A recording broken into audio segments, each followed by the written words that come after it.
سامعین محترم السلام علیکم۔ ریڈیو کس سے سمی افریدی آپ کی خدمت میں حاضر ہے۔ سامعین، خواتین ہمارے معاشرے کا ایک اہم حصہ ہے۔ کسی بھی کام یا ادارے میں خواتین کی شمولیت کے بغیر ہم تو نہ چل سکتے ہیں اور نہ ترقی کی منزل کو پا سکتے ہیں۔ آج ہماری خوش قسمتی ہے کہ اس وقت ہمارے ساتھ خاتون صحافی عالیہ خان موجود ہے، جو کسی تعارف کی محتاج نہیں۔ عالیہ خان، ہم آپ کو ریڈیو کس کی جانب سے خوش آمدید کہتے ہیں۔ تھینک یو سو مچ سمیع اللہ، آپ نے مجھے موقع دیا کہ یہاں پہ آ کر میں آج اپنے دل کی باتیں آپ لوگوں کے ساتھ اور آپ کے ساتھ کہہ سکوں۔ عالیہ خان، میں آپ سے یہ پوچھنا چاہتا ہوں کہ اور بھی بہت سارے پروفیشن ہیں، آپ نے خاص کر صحافت کو ہی کیوں منتخب کیا؟ اصل میں سمیع اللہ، میں اگر اپنی بات کروں تو میں بچپن سے شروع سے میری طبیعت اور میری فطرت کچھ ایسی تھی کہ کچھ الگ کرنے والی بندی میں تھی۔ تو اسکول لائف سے ہی مجھے شوق تھا کہ میں تھوڑی ہوسٹنگ کروں، کمپیئرنگ کروں، اور جب بھی پھر تھوڑا کالج لائف میں آئے تو فیئر ویل ہوتی یا کوئی ایسا فنکشن ہوتا تو اس کو میں ہوسٹ کرتی تھی۔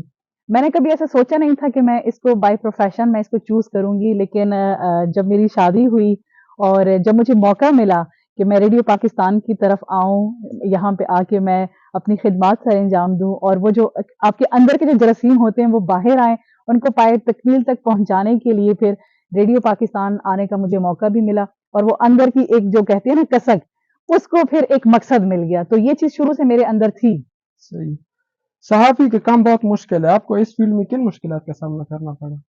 اگر آپ مجھ سے پوچھیں کہ مشکلات تو دیکھیں سمیع اللہ کسی بھی پروفیشن میں آپ کو فیس کرنی پڑتی ہیں، پھر اس میں آپ یہ بات تو بالکل ایک سائڈ پہ رکھتے ہیں کہ میل فیمیل، بلکہ ہمارے علاقے میں اگر آپ بات کریں تو فیمیل کو تقریباً ہر پروفیشن میں بہت ساری پرابلمس فیس کرنی پڑتی ہیں۔ ہاں، صحافت کے لیے اگر میں کہوں تو اگر آپ کو گھر کی طرف سے آپ کا سپورٹو سسٹم بہت مضبوط ہے، چاہے پھر وہ آپ کی شادی سے پہلے والد ہیں اور شادی کے بعد آپ کے ہسبینڈ ہیں، ان کا سپورٹو سسٹم آپ کے ساتھ ہے تو یقین کریے فیمیل کہیں بھی کام کرتی ہے نا تو میرے پاکستان میں اس کو عزت بھی ملتی ہے، اس کو احترام بھی ملتا ہے، اور ہر جگہ پر خواتین کو یہ کہا جاتا ہے کہ آپ آئیں، آپ پہلے کام کر لیں۔ تو میں اگر اپنے پشتون کلچر میں بات کروں تو میں نے حجاب میں، پردے میں، جہاں جیسے میں جس طریقے سے میں نے کمفرٹ فیل کیا میں نے وہاں پہ کام کیا، اور ایز سچ کوئی اتنی خاص میں کہوں تو مشکلات پیش نہیں آئی، کیونکہ مجھے پتا تھا کہ میں نے خود میں اسٹرانگ رہنا ہے، اسی لیے ہماری سوسائٹی نے بھی مجھے پھر بہت زیادہ سپورٹ کیا۔ آپ کیا سمجھتی ہیں کہ خواتین کو صحافت کے میدان میں قسمت آزمائی کرنی چاہیے؟ کرنی چاہیے۔ ہماری بہت ساری بچیاں ہوتی ہیں جو جرنلزم سے گریجویٹ تو وہ ہو جاتی ہیں لیکن وہ فیلڈ پہ نہیں آتی۔ ایسی بہت ساری چیزیں، بہت سارے مسکنسیپشنز ہوتے ہیں جو صرف وہ دور سے ہی دکھتے ہیں۔ وہ کہتے ہیں نا کہ جب آپ نظر سے وہ دھند کے چشمے اتار دیں گے تو آپ کو بہت ساری چیزیں واضح اور شفاف نظر آتی ہیں۔ تو خواتین کو صحافت میں اس لیے بھی سمیع اللہ آنا چاہیے کیونکہ دیکھیں ایک خاتون جو صحافی ہے وہ دوسری خواتین کے بہت سارے مسائل کو اجاگر کر سکتی ہیں، اور خواتین جو ہیں وہ خاتون صحافی کے ساتھ زیادہ ایزی اور کمفرٹ ہو کے اپنے پرابلمس بتا سکتی ہیں۔ تو اس میں یہ ہے کہ آپ کو رسپیکٹ بھی ملتی ہے اور آپ کے اندر کی جو صلاحیت ہے جو آپ کرنا چاہتے ہیں تو اس کو بھی میرے خیال سے کہ دوام جو ہے وہ مل جاتا ہے۔ عالیہ خان، خواتین کی امپاورمنٹ کے لیے آپ کیا تجاویز دیں گے؟ دیکھیں، خواتین کو تو ہمارے مذہب نے پیدائشی ہی جب ہم پیدا ہوتے ہیں ہمیں بہت امپاور کر دی ہے، اور جتنے حقوق ہمارے مذہب نے دے دیے ہیں اس کے بعد میرا نہیں خیال کہ آپ کو مزید اپنے رائٹس کے لیے کہنا چاہیے یا آپ کو رائٹس مانگنا چاہیے۔ ہاں، آپ کو معلوم ہونا چاہیے سمیع اللہ کہ آپ کے اسلامک پوائنٹ آف ویو سے اور آپ کے قانون نے، آپ کے آئین نے آپ کو کیا قوانین دیے ہیں، آپ کو کیا رائٹس دیے ہیں۔ جب آپ کو اپنے رائٹس کا پتہ ہوگا نا تو آپ یقین جانیے آپ کی پرسنل لائف اور آپ کی پروفیشنل لائف جو ہے وہ بہت زیادہ ایزی ہو جائے گی۔ اور میں یہ کہوں گی کہ جو ہماری خواتین گھر پہ بھی ہیں وہ یہ کہتی ہیں کہ ہم ہاؤس وائف ہیں، دیکھیں 24 آورز آپ اپنے گھر کی جاب کر رہے ہیں، آپ بچوں کی اچھی تربیت کر رہے ہیں، آپ گھر کے مردوں کو دیکھ رہی ہیں، آپ خود کو دیکھ رہی ہیں، پھر جو بچیاں اسٹڈیز کر رہی ہیں چاہے وہ کالج میں ہیں، وہ یونیورسٹی میں ہیں، وہاں پہ مطلب ہے کہ وہ جائیں، وہ اس طریقے سے وہاں پہ اسٹڈی کریں کہ ان کے آس پاس کے جو باقی ان کے رشتے دار ہیں، فیملی فرینڈس ہیں، وہ ان کو دیکھ کے ان کو آئیڈیلائز کر کے ان کی فیملی میں اگر کہیں ان کو روکا ہے تو وہ ان کو نہ روکیں اور وہ ان کو آئیڈیلائز کریں کہ دیکھیں فلاں کا بچہ، فلاں کی بچی پڑھ رہی ہے۔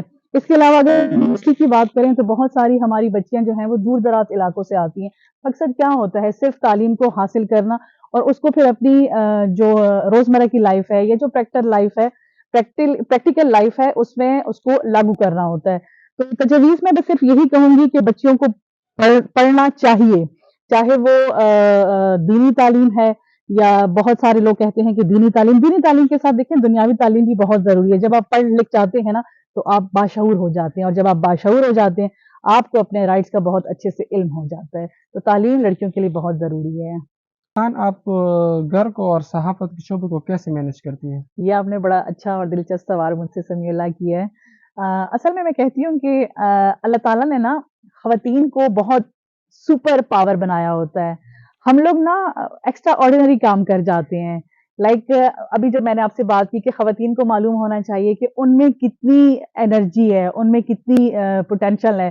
جب آپ کو پتہ چل جاتا ہے تو پھر گھر کو, بچوں کو اور رشتے داروں کو بھی اور اپنے پروفیشن کو ساتھ لے کر چلنا آپ کے لیے بہت ایزی ہو جاتا ہے. لیکن اس سارے سینیریو میں ضروری یہ ہوتا ہے کہ کوئی خاتون شادی سے پہلے اس کے بھائیوں کا, اس کے پیرنٹس کا بہت اس کا ساتھ ہونا چاہیے, اور شادی کے بعد اس کے ہسبینڈ کا بہت ساتھ ہونا چاہیے. تبھی آپ دونوں چیزوں کو بہت آسانی سے بلکہ احسن طریقے سے آپ ساتھ لے کر چل سکتے ہیں. تو پھر ہو جاتا ہے, اگر آپ کے اندر وہ کہتے ہیں نا کہ when there is a will there is a way, ہو جاتا ہے. پھر صحافت کے علاوہ اور کیا کیا مشاغل ہیں آپ کے؟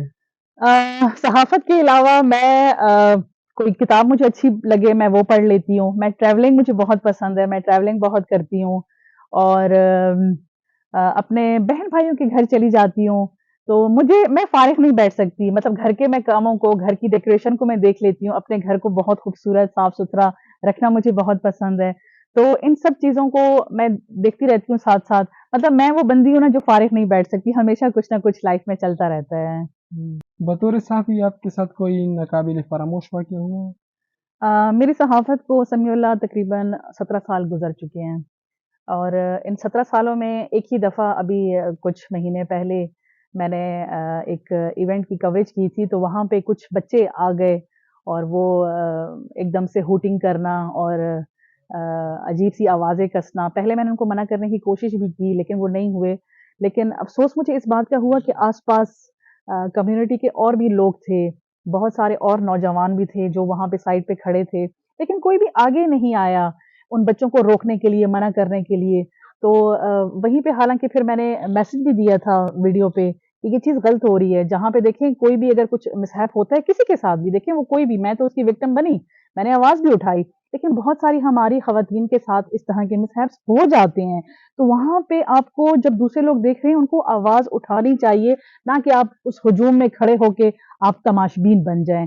تو ان 17 سالوں میں صرف وہی ایک واقعہ میرے ساتھ ہوا, اس کے علاوہ تو مجھے نہیں یاد پڑتا کہ کبھی میرے ساتھ کچھ ایسا ناخوشگوار واقعہ پیش آیا ہو. علیہ خان, جیسے آپ نے بتایا کہ میں نے ریڈیو میں کام کیا ہے, اس کے حوالے سے آپ کیا بتانا چاہیں گے؟ اچھا سمیع اللہ, میں نے نا 2005 میں اپنی جو میرا جو پروفیشن تھا, اپنی پروفیشنل لائف کا آغاز میں نے ریڈیو پاکستان سے لیا. اور میری خوش قسمتی یہ رہی کہ اس وقت کے جو ہمارے اسٹیشن ڈائریکٹر تھے وہ لائق زادہ لائق صاحب تھے, جو خود میں ایک بہت بڑی اکیڈمی تھے, اللہ تعالیٰ ان کے درجات بلند فرمائے. ان سے جو کچھ ہم نے سیکھا نا وہ پوری لائف میں, پھر میں نے ٹی وی پہ پھر کام کیا خیبر نیوز کے ساتھ, پھر میں نے اخبار میں کام کیا, still I am doing there. لیکن انہوں نے جو کچھ ہمیں سکھایا, تو آپ یقین کریں کہ وہ 3 سال یہاں پہ کوہاٹ میں تھے, ریڈیو پاکستان کوہاٹ میں تعینات تھے. انہوں نے جو کچھ سکھایا وہ پوری زندگی اب تک ان 17 سالوں میں ہمیں بہت زیادہ وہ چیزیں کام آئی, سیکھنے کو بہت زیادہ ہمیں کچھ ملا.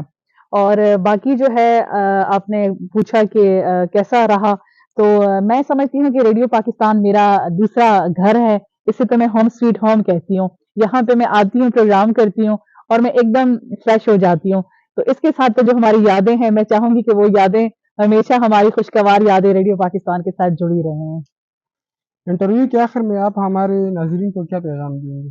سمیع اللہ, پیغام بس میں یہی دوں گی کہ خواتین جہاں جہاں بھی ہیں نا وہ خود کو بیکار نہ سمجھیں, کیونکہ اللہ تعالیٰ نے آپ کو بہت ہی, میں نے ابھی کہا نا کہ بہت سپیریئر پیدا کیا ہے. بس آپ دیکھیں کہ آپ کو اللہ تعالیٰ نے کن کن خوبیوں سے نوازا ہے, چاہے آپ گھر میں رہتی ہیں, چاہے آپ کی پروفیشن لائف ہے, آپ کہیں بھی جاب کرتی ہیں, اس کو اچھے طریقے سے ان خوبیوں کو یوٹیلائز کریں اور تعلیم ضرور حاصل کریں. تعلیم صرف اس لیے نہیں کہ آپ نے جاب کرنی ہے, تعلیم اس لیے کہ آپ باشعور ہو سکیں, تعلیم اس لیے کہ آپ کہیں بھی جاتی ہیں تو آپ بہت دھڑلے سے اور دبنگ ہو کر اپنے رائٹس کے لیے بات کر سکیں. تو تعلیم اور شعور یہ دونوں ایک دوسرے کے ساتھ جڑے ہوئے ہیں.